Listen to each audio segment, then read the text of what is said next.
UGC put together a task force sometime in January or February of last year, about a year ago now, in the wake of the December rape case. So clearly there was some feeling that, and I don't know whether it was because Jyoti Singh herself was a student. Of course the case did not happen on a campus, but I think there was a feeling in the UGC that we do need to look at the situation of women in our campuses. Of course, the thinking amongst even institutions like that is in terms of safety and protectionism. This is a problem. So the way they posed it was in terms of safety of women on campuses, that a task force should examine the situation on the ground and come up with recommendations. We were able to, I have to say, we received considerable cooperation. I happen to be in the co-chair along with Meenakshi Gopinath, and we had a very fine team of members who were very active. We thought, yes, we must take advantage of this moment.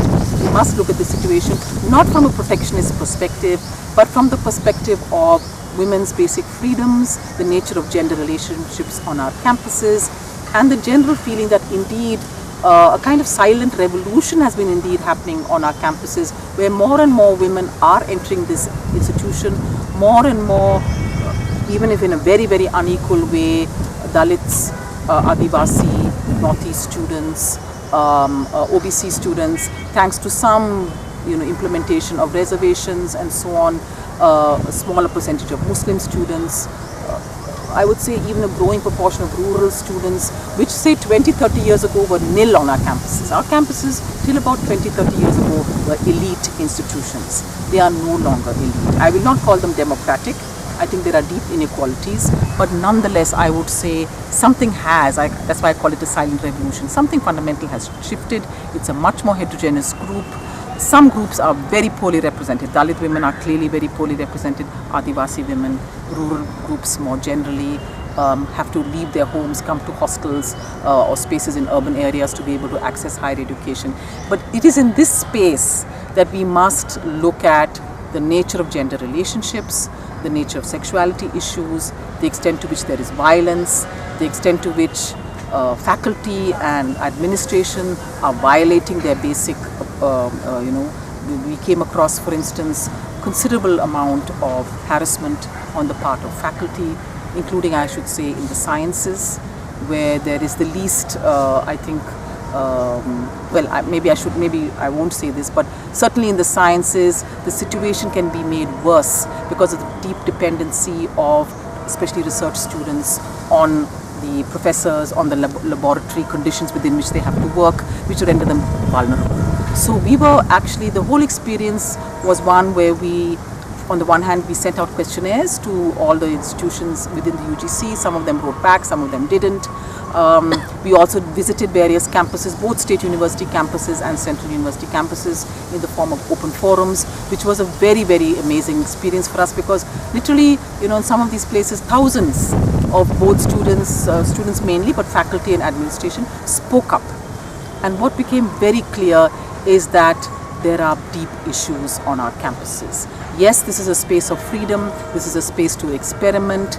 Very often for young people, this is the first experience they have of leaving their homes and coming to a different space and living together with other students and so on. And it's a chance for a freedom of a new kind, but all the time they feel that they're being, there's a security sort of mentality on the part of the institution itself, very unequal ways in which, say, women's hostels and men's hostels are being administered. So one of the shocks we found after the December 16th incident was that, yes, there had been, supposing we take the example of hostel timings, it would be 10 p.m. perhaps for a men's hostel and maybe 8 or 9 p.m. for a women's hostel. Post December 16th, what do we find? The men's hostel timings have stayed the same, but the women's hostel timings have been upped to 6 p.m. or 5 p.m. or 4 p.m. even. Like go straight to the hostel after your classes are over. So the worst kinds of responses on the part of institutions, which is to say lock up the women in those spaces as though that was the way to keep them safe, and so deny them their basic freedoms to actually pursue their education. So it was very much an eye-opener for us. Last one thing. In this women's hostels, when you speak about it, it's a general notion, and I want you to educate me actually. For example, they lock it, they cage it actually. In our ladies' hostel, it is fully caged. Yes. And women can't enter. There will be a register put there. Yes. And for men also, nothing. Our doors are open all time, and no register, so that nothing is there. And every rule university is applied only for women. And all are elite women, whom we also say that they are revolutionized, they are emancipated, but it is not the case. They don't come and protest. So one is, why this different kind of an approach? Then second thing is, why don't they protest? For example, I'm just asking you.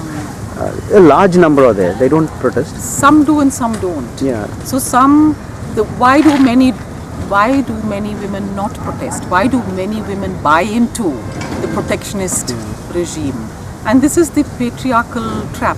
To put it very simply, it's the patriarchal trap of agreeing to marry at a certain point in time, of agreeing to fall in line in the hope that this will give you the protection in a society that you feel is not giving you other kinds of freedoms, or where you're not willing to risk the battle for genuine freedom.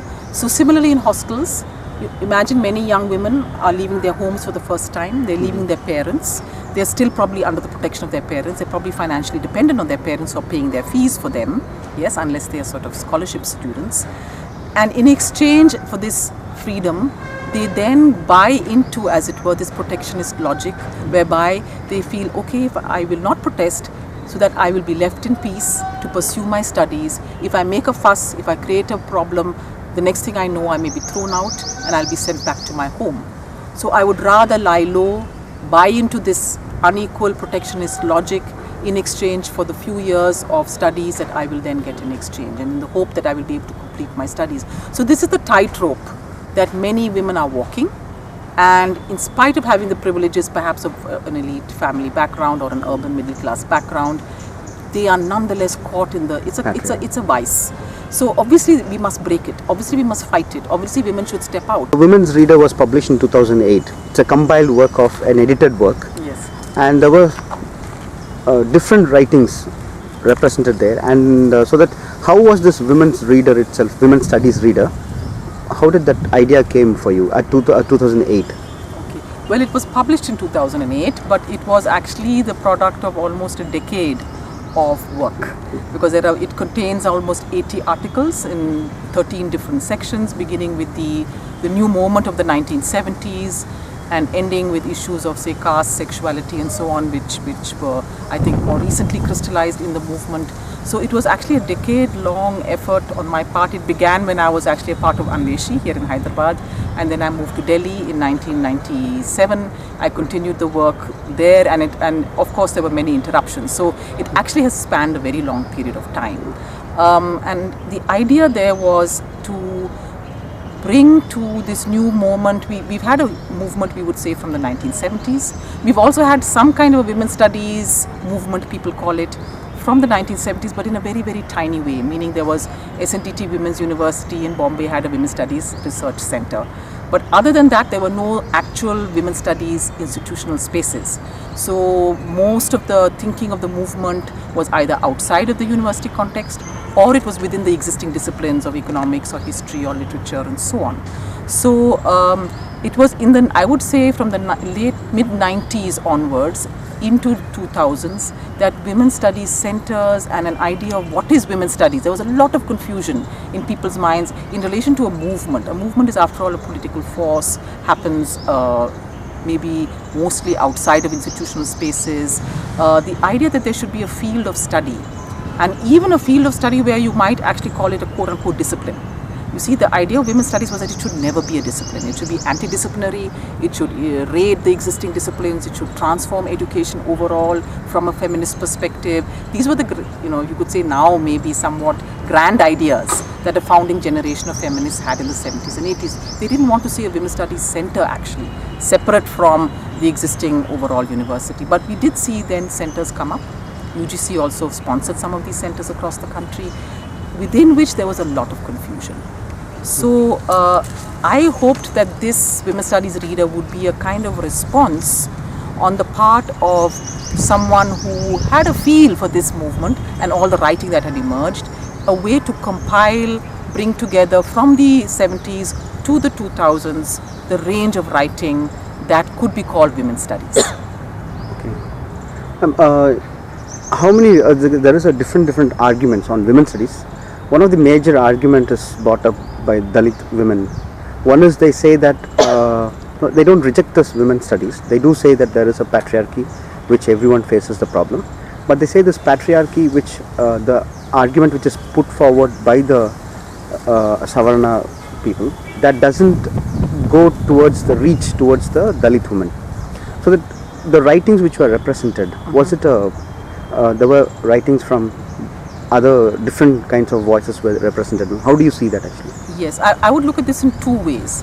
One would be what are the themes that are represented, and the second would be who are the authors. Okay, so in the women's movement, one of the ways in which we thought, and in women's studies in particular, in the 1970s, one of the ways we thought that we were actually being truly representative was by looking at issues like poverty and development. Okay, so it should not be said that women's studies was only a reflection of the experience of upper caste urban middle class women. That would be I think a very narrow and maybe even a wrong depiction of how women's studies did not emerge in that very narrow understanding of the experience of a certain group. Yes, you could say dowry deaths, certain kinds of forms of violence were very much an experience of a certain urban class, but equally rural women's working conditions, land rights, these were very much part of the women's studies movement of the 1970s and 80s. And to that extent, I would say whether they did it successfully or not is a big question. So when Veena Agarwal is writing at great length in the 1980s about women's rights to land, these are mostly peasant women, maybe many of them, some of them might be Dalits with small amounts of land, certainly largely OBC women in rural India. She's trying to represent their case. Now she's not a OBC woman herself. She's Veena Agarwal, located in urban, and she's an economist, a trained economist. But she was trying in whatever way to represent the issues and I have a piece by her in the Reader. There's a piece on the tyranny of the household by Devaki Jain, which looks at how the household actually breaks down in conditions of extreme poverty because the notion of the family no longer holds. So this could well have been a Dalit family that they were talking about. So they were being represented. If you're looking in terms of authors, then of course I would say 90% of the authors are upper caste urban feminists. I have Kumud Pawade and her experience of Sanskrit and wanting to become a professor of Sanskrit. I have Ruth Manorama talking about the downtrodden amongst the downtrodden. This was an early, I would say a very, very pioneering Dalit feminist voice that emerged in the early 1990s in spaces where hitherto that voice had not been heard. I have others who talk about the Dalit issue. I have Annie Namala, for instance, talking about Dalit women and critiquing the mainstream women's movement from her understanding of the perspective of Dalit women. I have Leela Dubey, for instance, who's a standard sociologist, upper caste, trained, whatever, talking about caste in women, where she is also bringing up, say, Balmiki women's work experience as distinct from upper caste women's work experience. So, yes, I would say we have partially represented. We have in a very minor way brought in Dalit women as theorizers, as participants in women's studies, but there is still a long way to go. And my women's studies reader would show you those gaps very clearly. One point is when you were arguing that because Dalit women also argue that because there are different women's writings which engages with Dalit women questions. Yes. There are some women literally reject that Dalit woman itself. There is only one woman kind of an argument. Yes. So that in that question, that kind of a scenario, how do you place these three things now? In the sense, majority of the notion, majority of the feminist arguments says that women in general, the Dalit women have very little space. Like there are very few people who can at least come forward and say, for example, like a Haryana rape, it happens. Yes. They would say that it is a women's rape. It's not a Dalit. That's very few Dalit women's writers who say that no, that is a caste violence taken place. So at whose majority in the sense, in these two spaces, both are minority I feel. Dalit women also very few space they have. People like who accepts caste also have very few space. So that how do you... But I think you've posed it very well. So these are problems. So it takes an extraordinarily brutal rape, rape and the ultimate death of Jyoti Singh on December 16th. It takes that kind of brutal rape to sort of suddenly create massive protests. Because women have been protesting various kinds of violence against them for decades now. Take the Mathura case. Mathura was 1978, she was an Adivasi girl. That was picked up by law professors as a case where falsely the policemen who were responsible for the gang rape were let off.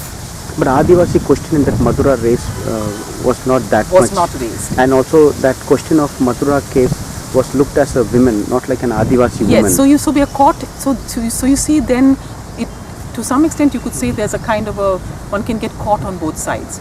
So if we take up a case and see someone like the case of Mathura as a possible case that could stand for more women, not just Adivasi women, but more generally, then it seems as though we are sort of obliterating or making invisible her Adivasi identity.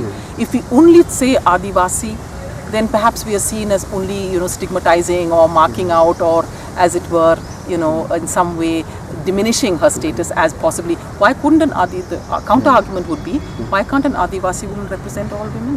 Why should only upper caste women be seen as the false representatives? In that case, I have to bring this Gopal Guru's argument. Yes. In the recent article which he wrote in EPW about this that newspaper, the collection of articles, privatization, some caste. So basic argument he says, the public discourse on caste is always scrutinized. Therefore, caste becomes a nil. The reason is the material collected, the scrutinized material which we get is very few.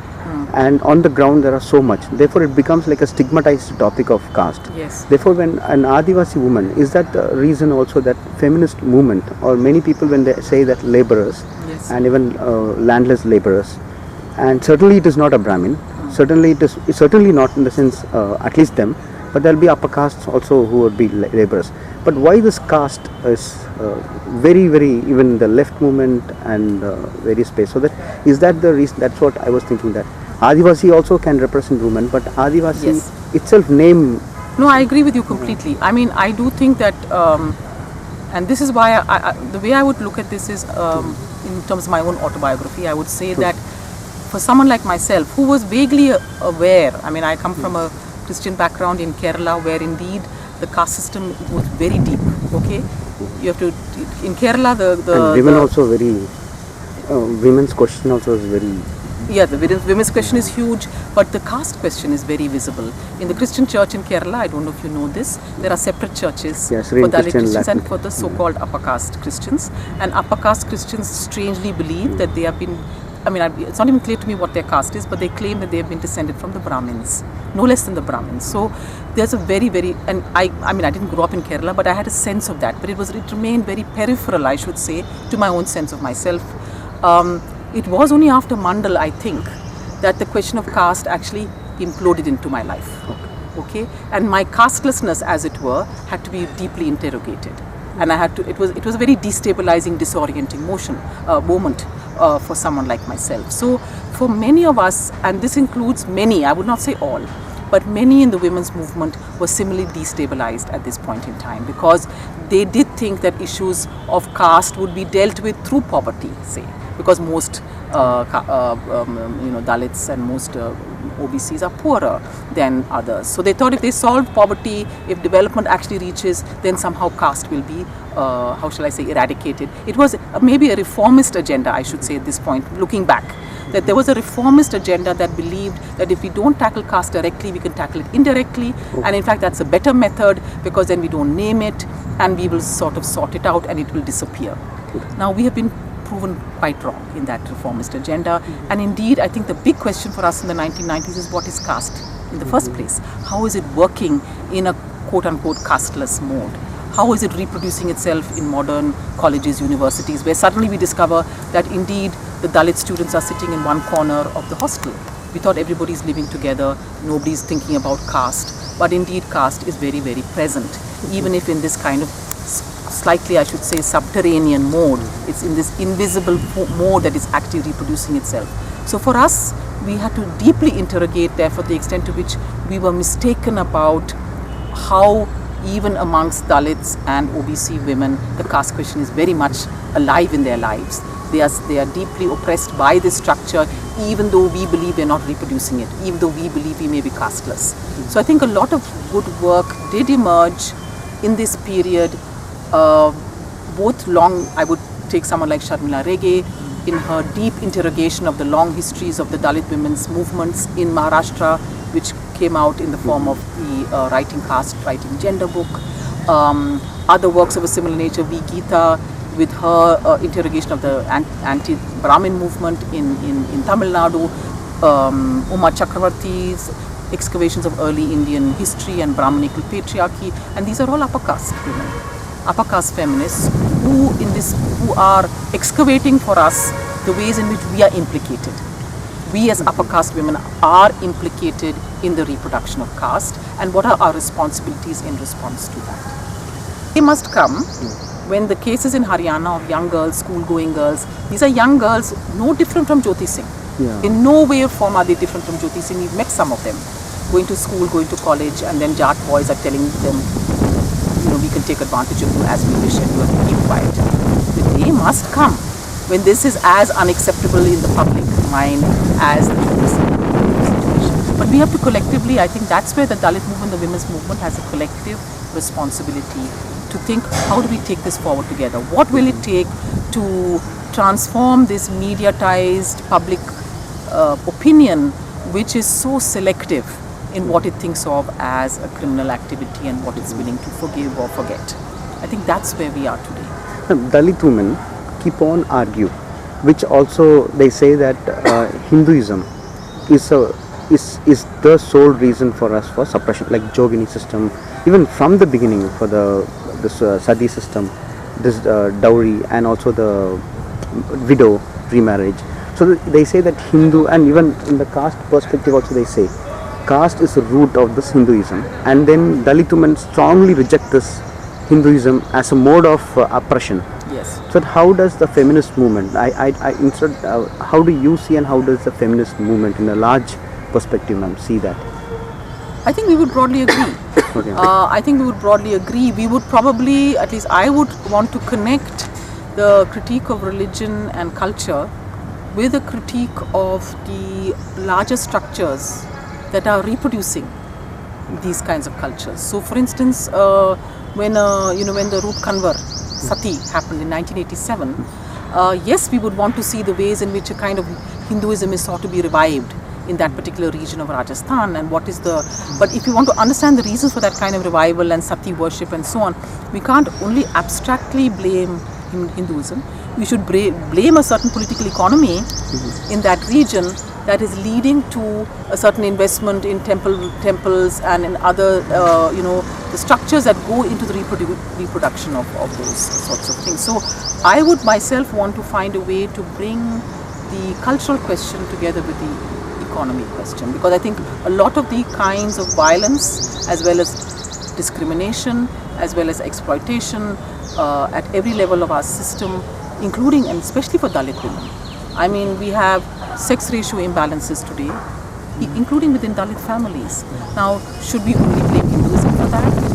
Actually, the Jogini systems one, yes, and also the patriarchy, the village construction of caste, and even, for example, there are bonded laborers. Even recently, some incidents took place in Tamil Nadu. Bonded labour is a very good example. Bonded laborers in the village as a caste-ridden work, where women are treated as a prostitutes.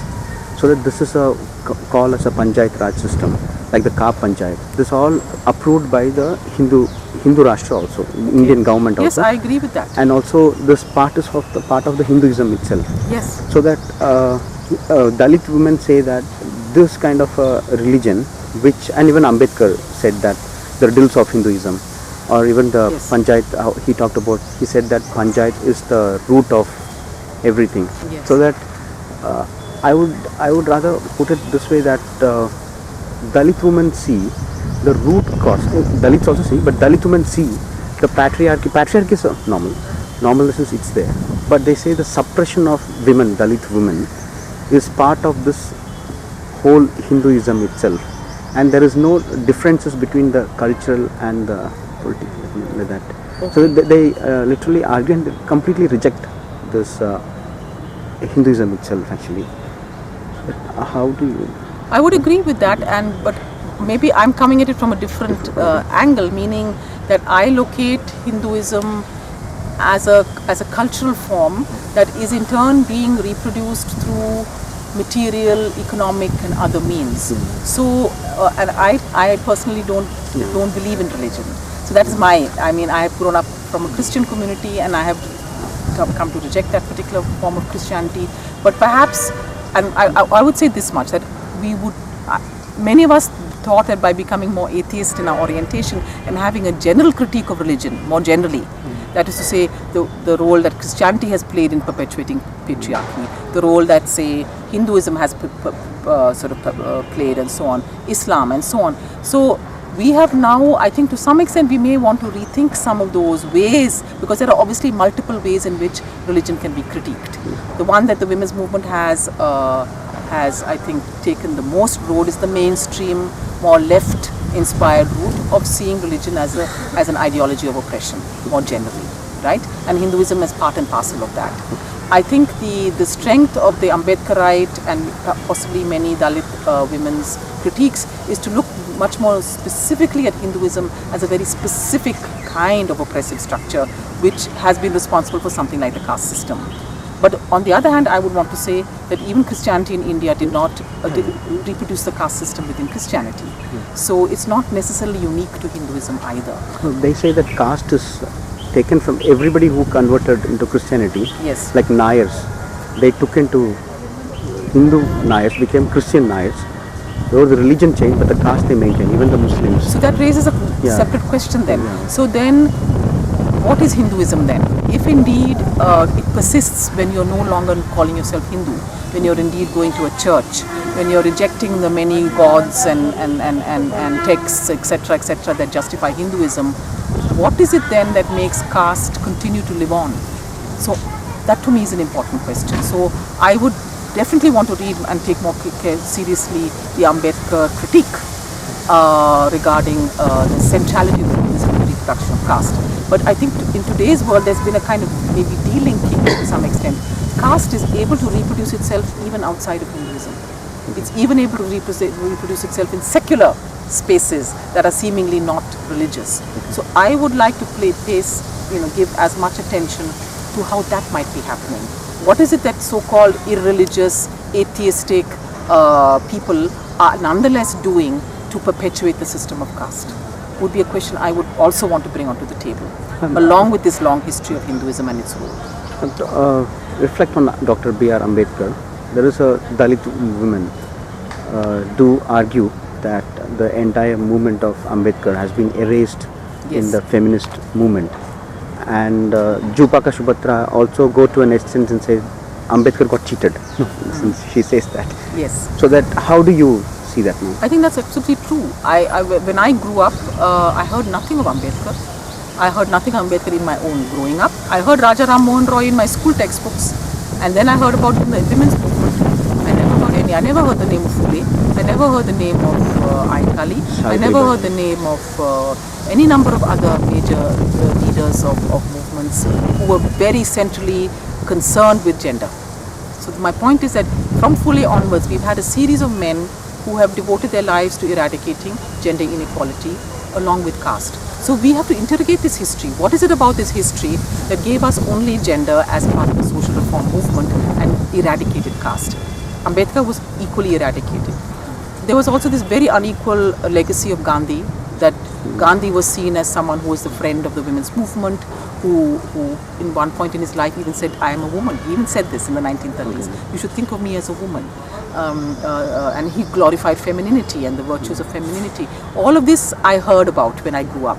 And the women's movement also took on some of this. So there's no two ways about that. Yes, that it was a complete eradication of the caste, of the history of the caste gender question, and the people, the men, and I'm sure there were women as well, women leaders within the Ambedkarite movement who were completely and totally obliterated by us. There's no two ways about that. I think we are only beginning to sort of redo that. We're beginning to recognize that indeed that was the history that we inherited, and we need to rewrite this history urgently.